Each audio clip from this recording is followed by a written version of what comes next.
विश्वास वाटतोय आणि जोरदार बहुमताने निवडून येणार हाही विश्वास वाटतो। पुण्यातून अखेर काँग्रेसने रवींद्र दंगेकर यांचं नाव लोकसभेसाठी जाहीर केलेलं आहे। मोठा आनंद आणि उत्साह त्यांच्या कार्यालयाच्या बाहेर आपल्याला दिसतोय। हे सगळे कार्यकर्ते मोठ्या संख्येने या ठिकाणी आलेले आहेत आणि काँग्रेस पक्षाचा विजय आहे घोषणाबाजी करत आहेत। एकूणच आपण पाहतोय की गेल्या अनेक दिवसापासून काँग्रेसकडून रवींद्र दंगेकर यांचं नाव जाहीर होलं असं सांगण्यात येत होतं। त्यांच्या पत्नी माझ्यासोबत आहेत। काँग्रेसने उमेदवारी जाहीर केली, काय भावना आहे? खूप आनंद झालाय।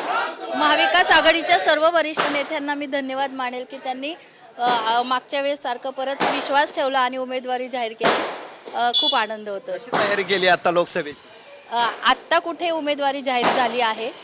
मागच्या वेळेस सारखीच आमदारकीला जशी तयारी केली तशीच यावेळेस तयारी असणार आहे। काय भावना आहे? सगळं खरं तर लोकसभेत विधानसभेची निवडणूक तुम्ही पाठीमागं होता, सगळे लढले, आता लोकसभेची निवडणूक आहे। 6 महिने 1 वर्षाच्या कालावधीत 2 होतात। हो, खूपच कमी कालावधी आम्हाला ह्याचा मिळाला, पण कामं भरपूर झाली आहेत, त्यामुळे विश्वास वाटतोय आणि जोरदार बहुमताने निवडून येणार हाही विश्वास वाटतो। कशी तयारी करणार तुम्ही, कसा प्रचार करणार? माझी तयारी तर नेहमी जोरदार असते, यावेळेसही जोरदार असणार आहे। निवडून येणार नक्कीच। आपण पाहतोय की मोठ्या संख्येने या ठिकाणी कार्यकर्ते आले आहेत आणि आनंद उत्सव जो आहे तो रवींद्र दंगेकर यांच्या कार्यालयाच्या बाहेर आपल्याला पाहायला मिळतोय।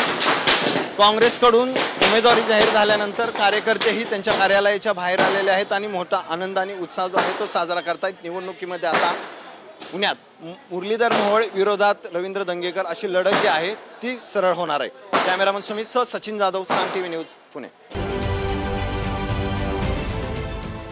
देश विदेशातील प्रत्येक घडामोडींचे लाईव्ह अपडेट मिळवण्यासाठी आता साम टीव्हीच्या सर्व सोशल मीडिया प्लॅटफॉर्मला लाईक, फॉलो आणि सबस्क्राईब करा। तसंच सर्व नोटिफिकेशनसाठी बेल आयकॉन प्रेस करायला विसरू नका।